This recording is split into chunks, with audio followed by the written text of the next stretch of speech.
podcast network hosted by the BatmanUniverse.net. Here, we love talking about everything Batman. The BatmanUniverse.net has news, original content, and reviews about Batman comics, movies, TV shows, video games, and more. Check out the BatmanUniverse.net and join our Discord server to start chatting with fellow fans. We can't wait to talk to you guys. Also, visit our Patreon page and join our other awesome supporters. But enough of this nonsense. On with the show.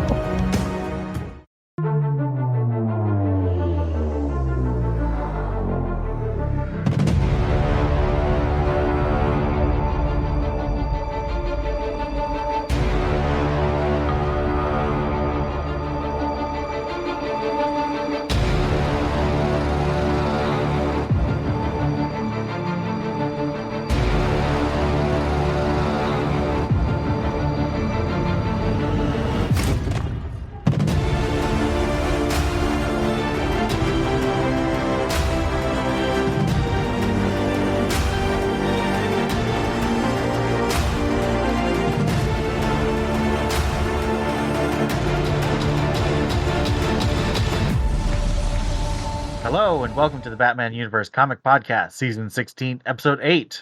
I'm your host, Ian, and I have with me... This is Steph. And unfortunately, we don't have Theo, so we're kind of rotating hosts this month. But we have a bit of news and a Detective Comics and a bunch of Greater Gotham to get to. So let's plunge right into the news. First off, we've got a novel, a prose novel, coming out on October 15th, which is actually my birthday, called Batman Resurrections. And this is a prose novel sequel to the Batman 89 movie. And it sort of serves as an interquel. So it's after the first Batman movie, but is before Batman Returns. It's by author John Jackson Miller, who is well known for his Star Wars, Star Trek, and many other genre tie-in novels and comics. He wrote a lot of comics for Star Wars in the Dark Horse line back before Disney bought the company. I got to meet him last year, and it's funny, he told me he would like to work for DC, but he runs the what's that website that used to do all the numbers? Do you remember? All the comic sales numbers? Comicron? Comicron. He created and runs Comicron. What? That's what makes him my hero. I love numbers. I know, right? But unfortunately, he says that DC is mad at him because those numbers proved what people now know, which is that DC is somewhere between 1/4 and 1/3 of the market instead of being 1/2 of the market. Oh. So they're salty about that. But his editor at Del Rey was able to get him a deal to write this Batman book. So he's very excited, and I'm going to get to see him at C2E2 this weekend, and I'm going to pester him. Obviously, he can't say a whole lot about it, but I'll just pester him about it, see if he has anything to say. Tell him I think numbers are sexy. Numbers? Yes. Spreadsheets and data yes. collection and historical. The engineer on our podcast is definitely reverting to type. I am. And now I'm a paid bookkeeper too, so it's even more numbers. Nice. I do have news from the editor at Del Rey that this is a 2-part book. So there will be another book next year in addition to the book this year in October. So that's pretty cool. Let me just read the blurb. So it says, after the Joker's death, Batman and Gotham City face a mysterious new threat in this direct sequel to Tim Burton's iconic Batman. The Joker is dead, but not forgotten. Gotham City is saved, but it is still not safe. By night, its new symbol of hope, Batman, continues his fight to protect the innocent and the powerless. By day, his alter ego Bruce Wayne wonders whether there may someday be a future beyond skulking the city's rooftops or the cavernous halls of his stately manor alongside the ever-dutiful Alfred Pennyworth. But even after his death, the Clown Prince of Crime's imprint can be seen in more than just the pavement.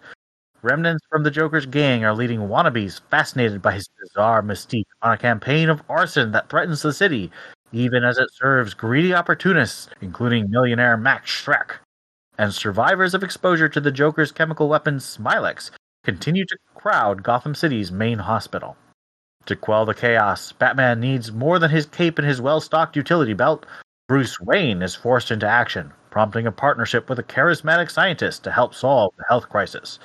But as he works in both the shadows and the light, Bruce finds himself drawn deeper into Gotham City's turmoil than ever before, fueling his obsession to save the city, an obsession that has already driven a wedge between him and Vicky Vale. The loyal Alfred, who had hoped Bruce's efforts as Batman could help him find closure, finds the opposite happening. Nightmares begin to prompt Bruce to ask new questions about the climactic events in the cathedral, and investigations by Commissioner Gordon and reporter Alexander Knox into the arsons only amplify his concerns. Having told the people of Gotham City they'd earned a rest from crime, Batman finds the forces of evil growing even more organized and orchestrated by a sinister hand behind the scenes. The world's greatest detective must solve the greatest mystery of all. Could the Joker have somehow survived? And could he still have the last laugh against the people of Gotham City? That was freaking long. I don't know. It sounds exciting. I'm a bit bummed that we're not going to get more Vicky Vale, but I mean, she's out of the picture by the second movie, so obviously she wouldn't last that long. Yeah, and I mean, there was a lot of loose ends, and I think it makes sense. Like, there's always the aftermath of whatever tormented your city that a movie can't always deal with. So I think I mean, I wasn't saying long as in a bad thing. I was just really surprised how much detail they gave. I mean, it wasn't just Batman. Yeah. Well, there's a lot of tantalizing detail, and I love the exploration of consequences. I think that's one of the things that books do better than movies because they have time, you know? And it sounds like he has his own big bad, so it's not just going to be, focused on stuff from the movies, so it'll have its own plot as well as exploring the consequences. So that's exciting. I'm curious, and I feel like you also will probably enjoy this. I'm curious to see if we see mild-mannered Selina Kyle, since Max Schreck is her secretary, isn't she? I mean, she's the secretary to Max Schreck in the second movie. Yes. Yeah. I don't know. We'll see. So we could see her. Obviously, she won't be Catwoman, but would be fun. Would be fun. So that'll be fun. We'll definitely keep you updated on that as it comes out late this fall. Second piece of news. Funko Pop is releasing a set of 6 Joker Warzone Pops. We don't have a release date yet, but we do finally have both a list and images of the Pops. And they will be Cassandra Cain in her Batgirl costume, Duke Thomas the Signal, Stephanie Brown, labeled as spoiler, but she does have her little purple bat, the Joker dressed as weird future Batman, Clown Hunter, your boy Bao, and my man Luke, the Batwing. So, a lot of cool pops. I am not a Funko Pop guy, but I do own 2 of them. One I was given, but I did buy the Mary Jane video game pop because she has a little Spidey plushie in her arms, and I thought that was too cute. That's cute. And I think we all know which one of these I'm going to buy. The Duke Thomas one, obviously. Oh, it's going to be Joker, clearly. That's really cool, though. That's giving... I mean, again, no, I don't collect Funko Pops, but it is cool seeing people that are so far just in the comics. Like, they're not in any video games, they're not in any movies, they're not in any comics, or cartoons, but they're getting a Funko. That's kind of cool. Yeah, I love comic merch, and of course I love Stephanie Brown, so that's going to be on my list. I'm very curious to know if Theo and Donovan will be buying this pop. The cast looks pretty cool. She has her classic uniform. And if you want Steph to love you, you should buy Bao for her. Because I'm not going to buy. Exactly. Is he wearing his Clown Hunter gear? Oh, yes. Oh, that's so cute. I love it. Lastly, solicitations are out for July of this year. Not a whole lot that we learned for Batman stuff, except that the Penguin book is ending at number 12. And about 2 or 3 other comics are also ending in July or August. So that is an interesting thing. It looks like this Absolute Power event by Mark Waid is definitely going to be shaking things up. Anything else? You have reactions to our news, Steph? I probably won't read the book because I'm very bad about sitting down and reading a book. I have books that I bought like 5, 6 years ago. I haven't even read. But you can tell me about it. I'll be excited to hear about it. I'll be reading it because I've read some of the author's comics and novels, and I met him. And one of my friends in my Star Wars fandom is just a huge fan of John Jackson Miller, so I want to read the book with him. Plus, Batman, of course. Batman, Batman. And John Jackson Miller says that he's definitely not going to do anything deliberately to contradict the Batman 89 comics. So fans of that Tim Burton Batman universe are going to have, their 2 movies plus these 2 novels plus these 2 comic series. So that's like a whole timeline. Kind of cool. That's actually really neat that they're attempting to maintain that continuity. That's really cool. I like that.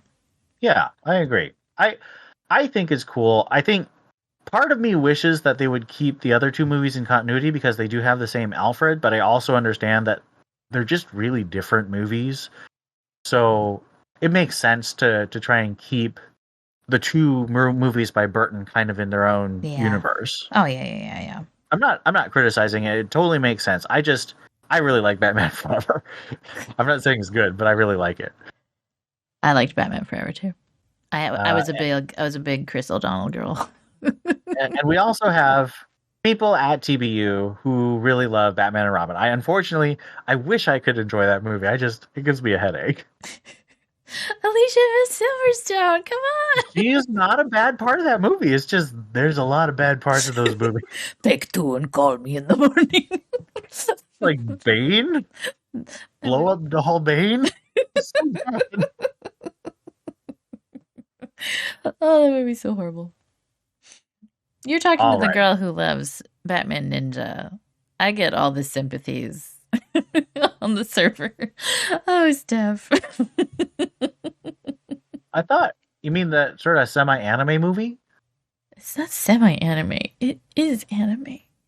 Yeah, I didn't think that was too bad. It's the best movie of all time. I definitely wouldn't go that far. I love it when the monkeys and the bats become a giant Batman. That was very ambitious. I'm also the girl who loves. What was it? Catwoman Hunted? No, I didn't. No, that was good. That was a good one. No, I'm talking about the after that. Future State Gotham. Oh, you liked Future State Gotham? Future State. Oh, that's right, you did. And I still don't understand. That was a car crash. Oh, I hated that series. It was the best car crash of all time.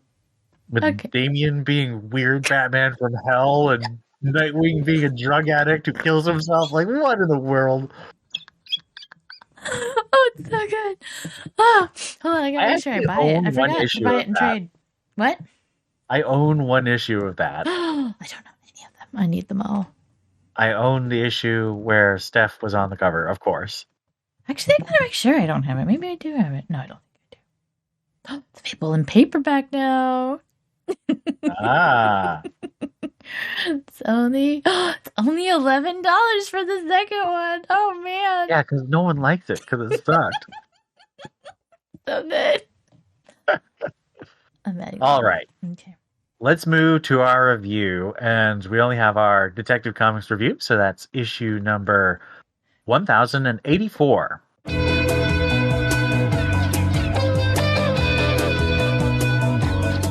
This is called Gotham Nocturne, finally to Act 3, the final act, Crescendo, Part 1.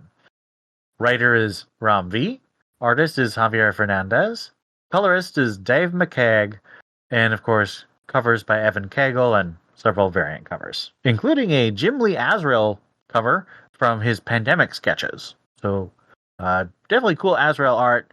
Do not expect Azrael in this comic, even though he has been in it in the past. I wish he'd come back, because he's one of the better parts of the comic. Anyway, let's get to our summary. Jim Gordon and Renee Montoya, The Question, watch in awe as Batman returns, fighting off their attackers and using miniature speakers to transform an asthma demon-possessed man back into himself. Batman gives Renee a flash drive with evidence linking the Orgums to the murder of Detective Fielding, which won't convict in a court of law, but might turn opinion against them. Jim and Batman watch the sun rise on Gotham. We see flashes of Batman's journey from the desert back to Gotham, training blindfolded, sleeping with Talia, finding Arzen Orgum's poisoned body shipped to the desert by Talia's agents, including Lady Shiva, in Gotham. Talia plans to bring Arzen back in a Lazarus pit, and Bruce decides to return to challenge the Orgums. On the rooftops with Jim, Batman wonders if he has a place in the bright and shiny Orgum Gotham. Jim says the Forgotten need him to stand against their erasure. In her skyscraper, the Orgum Queen plots, and Bruce blows a massive exploding bat into her building. He thanks Catwoman and tells her he's changed. She makes a visit to a strange, smiling man. So, first question. We have the beginning of the final act. Does it feel like we're getting to the conclusion, or how does it feel, like, anticipation-wise? It feels so good. It feels so good to know this is almost over. I know what you're saying, but for the moment, I'm just going to enjoy that it's almost over. It feels like it's wrapping up. I mean, not wrapping up. It's in the beginning stages of wrapping up. Batman's back. If he's still infected, at least he's conscious. I don't know if anything that just happened mattered. Well, speaking of things that just happened, Batman tells Catwoman he's changed. He found answers. Do you feel that the past arc provided any answers that make sense to you as to they would change Bruce or Batman? Not only do I not think there were answers, I don't know what the question was. Well, the question's Renee Montoya, obviously. Oh my But god. No, I have no idea what the question was. I don't know how Batman's changed. He seemed the same as always. He had a magical solution for the Asmar demons that wasn't explained at all. I don't remember hearing about speakers making a sound that makes Asmar demon. I mean, maybe I missed it. It's very possible I missed it because. So that sounds like a plot thread that probably would have been continued if Simon Spurrier continued to write the backups. Because you remember that backup that I hated about the boy fighting Mr. Freeze and the psychiatrist getting frozen and she finds that weird demon. So I feel like that was a thread that was supposed to be carried forward, but they didn't, and now they just magically have speakers that fix Asmers. Oh my gosh. So that pissed me off. Yes, I do think that's stupid. Why do you ask? But it definitely feels like we're in the home stretch. Yeah, I don't like this addition of what we assume to be Joker here at the end, because that's just another. Well, is it Joker or is it Dr. Hurt? Because the Dr. Hurt that Batman faced in the desert was like in his head, and he was also in Gotham. So I don't. Number one, I hate Dr. Hurt. I hate him so much. Number two, I feel like we didn't really tie off his plot line in Gotham. But Joker has a particular font that no one else gets. That is very true. And we've seen Dr. Hurt, and he has not used that font. But why would you introduce Joker at this stage? Why would you do anything that's been done in this story at any stage? Yeah, I don't disagree. I did like the conversation between Jim and Bruce. I think that Ron V's Jim is fine. Said that he was going to go drinking. Yeah. I don't... Everything is super meta. I mean, it's all trying to say things about Batman. The problem is, Batman fighting for the people in Gotham to save them, being a champion who inspires people from the lower classes of Gotham to rise up and try and make their life better, that doesn't seem new to me. That's good. That's definitely a key part of Batman, but it doesn't seem like a new answer that would mean he's a changed Batman. Like, I feel like there's this hand-waving going on saying there's some kind of massive revelation and massive change in who Bruce is. And I'm just like, nah, he's just Batman. What is he doing that's different? He's got gadgets to fix the problem. That's a Batman thing. Yeah. And I still think that the Orgum Queen is not nearly a cool enough villain to build an entire 3-year arc around. I mean, she's barely been in it. Exactly. So when Batman defeats her, as we know he will we have a sense of catharsis or relief? Not Yes. really. Oh, but not for her. I mean, relief because the run is over, but not relief. Like, when we read our favorite runs of Batman, like when we read Nightfall or we read No Man's Land, there's a real sense of tension and sadness and loss that, Batman breaking his back and having to work his way back to fitness, or Batman losing his entire city and having to fight block by block and being betrayed and his allies not trusting him. Like, there's real weight and even an exhaustion that comes when you read those comics, but when you finish them, you really have it's almost like a weight's lifted off your chest because he's overcome something really big. When he overcomes Queen Orgum, I'm just gonna be like, whatever. Okay. I mean, we already had him overcoming the Asthma Demon, which took forever. It was like a year-long arc where he had the Asthma Demon in him. Maybe that's an exaggeration. It was like 3 or 4 months at least. I feel nothing because I didn't feel like it had any weight. It's like Asthma Demons are too random and weird for me to really get the threat. So him overcoming it just feels arbitrary. It's like, oh, it's time for him to overcome it, so he overcomes it. It's not like pneumonia or something where you really have a sense of how this disease affects the body and the dangers it really poses. But that's been my criticism of the Orgum threat in general, is it's arbitrary. It's here and we're told it's really bad, but it doesn't oppress us the way that the No Man's Land does. Yeah. Let's talk a little bit about artist Javier Fernandez. He is scheduled to be at least an artist for the next several issues. I appreciate that he did the whole main story and there were no fill-ins. And I do like Javier Fernandez, but I also feel he's not quite as strong an artist as some of the previous artists. I think he did a very good job through most of it. I would say my only real complaint, and it was a big complaint, was bearded Bruce. Like, there's just something wrong with his face. And I'm not even saying that as like, he's not hot enough. Like, no, legit, there's something wrong with his face. He looks almost like Bruce in the weird DC animated movies where he's just like his face got squashed and stretched. He also looks a little constipated. Now, I'm surprised there's not more rage from you about Bruce just randomly has sex with Talia a lot in this issue. So you're saying that he is on a break from his fiancée. We were on a break, okay? We were, yeah.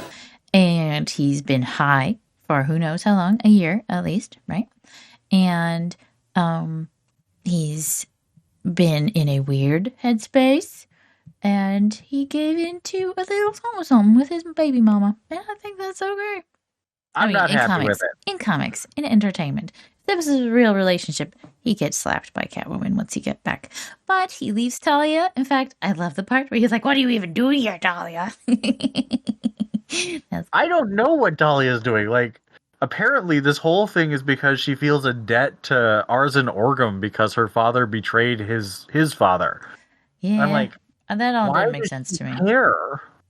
None of that made sense to me. I was like, oh, what? I mean, it has the vague shape of a story. I don't think it has the actual bones and muscles of a story, but it has the vague outline of a story. So I sort of see what he's trying to do. I don't think he went from point A to point B there. It's more of a story than the rest of the thing has been. That's true. But yeah, I didn't get it. Let's move to our backup. Now, our backup does not have a title.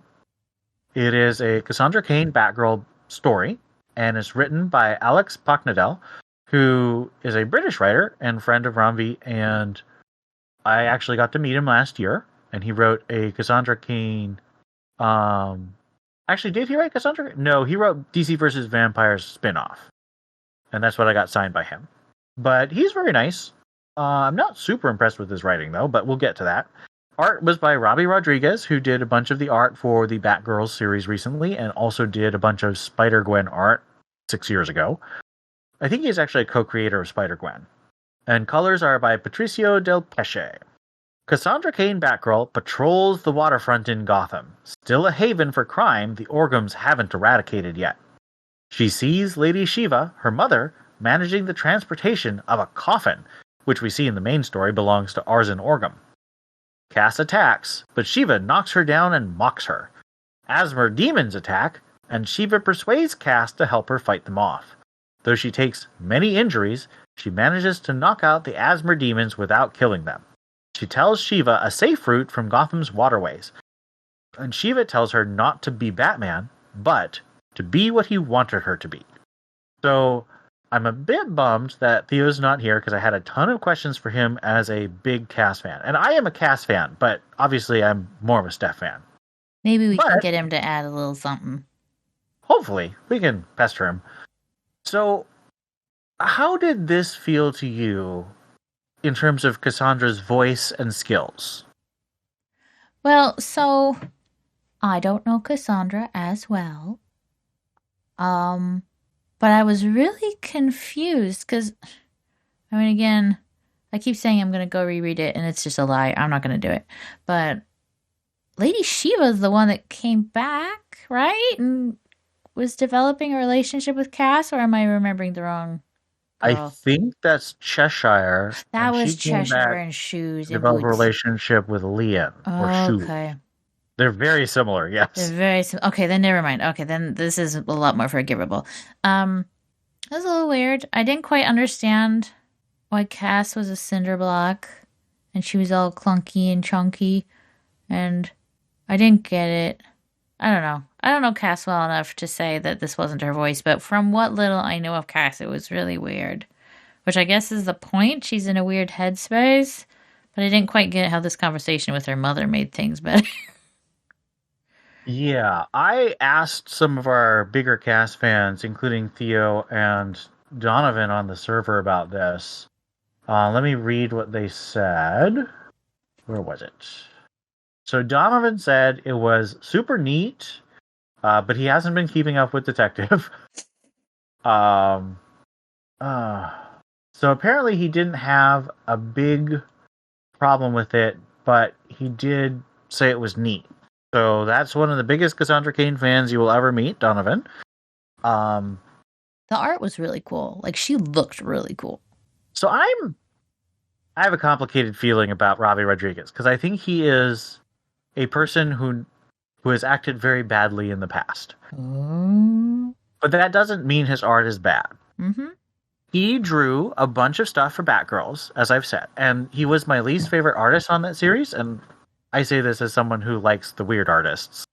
I did warm to him because it does feel like he has an affection for these characters, and the fact that he came back into this Cass series after doing Batgirls is kind of nice. And you do have sort of a continuity, and he draws her action scenes pretty well. The coloring, I think, is better than the Batgirl series. The Batgirl series had kind of a weird neon tint to it, and this has more of a dark shadows type feel to it, which is nice and appropriate for the story. I definitely think it's not bad art. I just have that weird relationship with his personal behavior, as I said. And that's fair. I get the intent is to show that Cass has been off, but the problem is that in the main story, Cass has been showing up a lot. Mm-hmm. And they haven't been commenting that she's off. Mm-hmm. Now, I totally buy that she could be off because Batman is gone and there's this reality engine, but it feels kind of out of nowhere to me. What I will say is, as a fan of Gail Simone's Lady Shiva, I really liked this Lady Shiva. I've gotten really sick of Brian Edward Hill's Shiva, where she's just like, and there's another writer who did some stuff in Urban Legends with Shiva, and both of them had this thing where Lady Shiva is actually just a very sad, she's a sad mom who just feels sad that Cassandra doesn't like her, and so she's sad and just wants to hug her daughter. And I'm like, no. Lady Shiva is the world's deadliest unarmed assassin. She kills people all the time for a living, and if she decides to kill you, you are dead. Like, that is her thing. And I'm tired of Lady Shiva is just a sad mom. That's dumb. So I appreciated that this Shiva is nasty and cold and really scary. So that was cool. I will definitely give it that. I am curious because there's a Shiva obsessive on Twitter, and I need to check Twitter in the next couple of days when this comes out and see what he thinks about it. But I was pleased. I have not liked what they've done with Shiva for a while, and this is a return to form for me personally. I didn't quite. I mean, again, I'm maybe not familiar enough with Cass, but I didn't quite understand how this revitalized her. Maybe it was just be yourself, don't be Batman. Yeah, I sort of get the point, but I don't really understand what Bruce wants for Cass. And that's partly because they haven't done a good job of focusing on the Bruce and Cass relationship since 2006. So that's 18 years. So Except in Wayne Family Adventures. Yes. But, I mean, the thing is, Bruce wants all of his family to be happy, well-adjusted, and heroic in Wayne Family Adventures. Which I personally like, but some people get very cranky about, including some of my friends. But I think they're wrong. I love it. I was just reading some more of it to my nieces and nephews, and it's delightful. And I think it's great that I can read some Batman comics to my nieces and nephews who are, 7 and 5, and not feel like, yikes, there's some crazy violence in this that I can't read to them. All right. So, let us give Detective Comics 1084 ratings out of 5 miniature speakers that come out of nowhere and got pulled out of Romney's butt. What have we been giving it? Like 1s and 2s? That was just once. That was just I was once. really mad last time. This is tolerable. It's moving. Things are happening.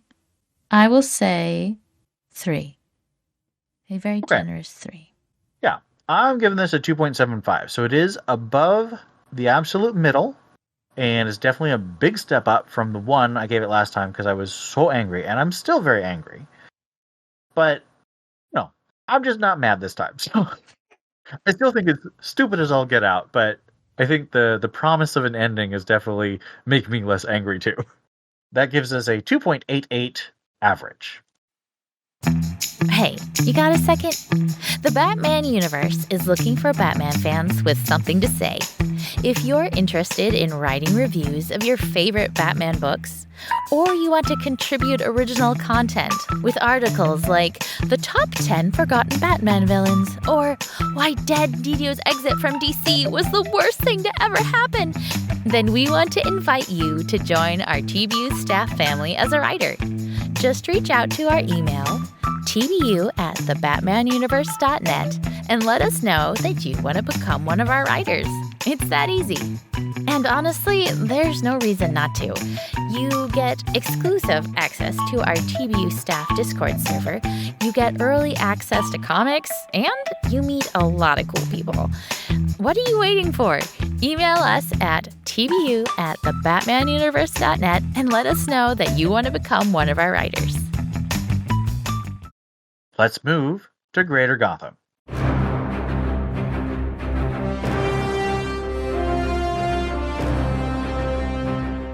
Nightwing, number 113. Pizza Party. It was cute. B is back for some reason, but it was cute. Not there's anything wrong with B. I like B. I just don't like B the pirate. This is weird. Yeah. So, I get the intent behind this comic. This comic is trying to be like a celebration of Nightwing and his family and what he's doing for his community. I don't think that's a Nightwing comic, so this gets a thumbs down. I also didn't like the art in the main story. I did not like it. I didn't like the art in the backup. But the art in the backup is Bruno Redondo. I know. That's funny. World's Finest, number 26. Oh, that was fun. Thumbs up. It's bringing the annual into the story with the mites. And so Batmite goes off with Superman and is upset about that. And then Mr. Pixelix goes off with Batman and Robin, and it's really cute. I, again, am not following this story, so I abstain. Well, you should follow this one. This one's really fun and really cute. And we're back to like Batman Superman team ups and not Justice League team ups. Nice.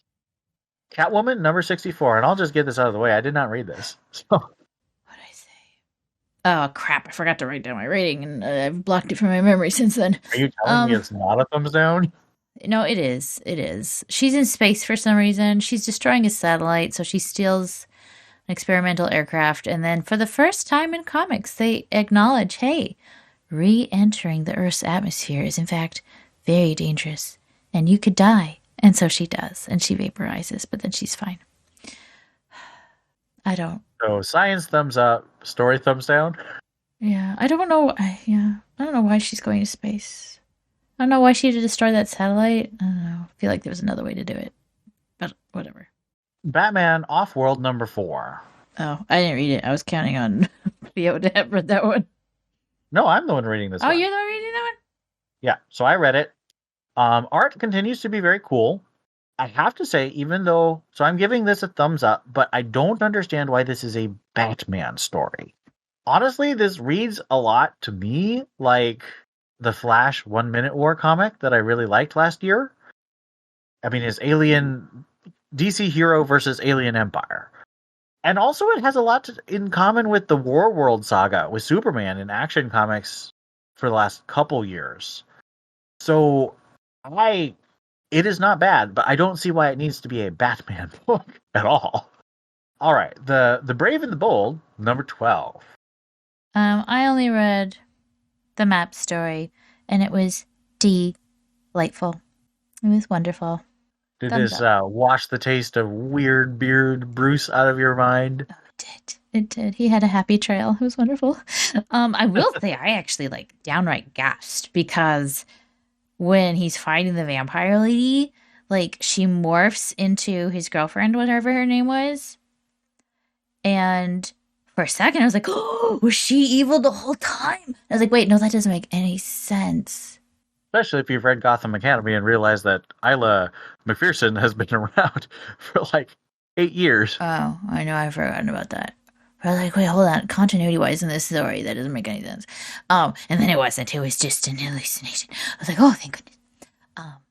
But yeah, it was a very cute story. And I think, as a podcast, we should recognize and canonize Maps as an official Robin because she has her own little costume and it's really cute. I agree. I love Maps as Robin. She would be the 6th Robin. Second girl Robin? No, yes, technically, chronologically. Second girl Robin, chronologically, in a main continuity book. Although the question of when this happens is ridiculous because Alfred is alive. So that means it is like at least 3 years ago. Yeah. But I also thought it was really nice. I read the last story, which is the Batman Black and White story, because the other 2 stories don't have it. Actually, I think there's 3 stories. Yeah. None of them have anything to do with Batman. So just as a Batman comic, this gets a thumbs up for me, although mostly because of the first story. It's a fun, wild, spooky adventure, and Maps is really delightful. And seeing Alfred again made my heart hurt because I miss him. I wanted to read and like the Artemis story, but literally nothing happens. It's just nothing. Yeah, I don't get it either. And I like Artemis. I love Artemis. The Penguin, number 9. Neutral. It was fine. There's a lot of women pining for Penguin. Oswald Cobblepot. Yeah. I would say this is a thumbs up. I thought there was a lot of really fun stuff going on. I still have my critiques of what Tom King is doing with Penguin and the overall shape of the story, but what's here is well crafted and the art is nice. As I said, we do have confirmation that this is ending at 12, so it does feel like we're sort of getting to a finale.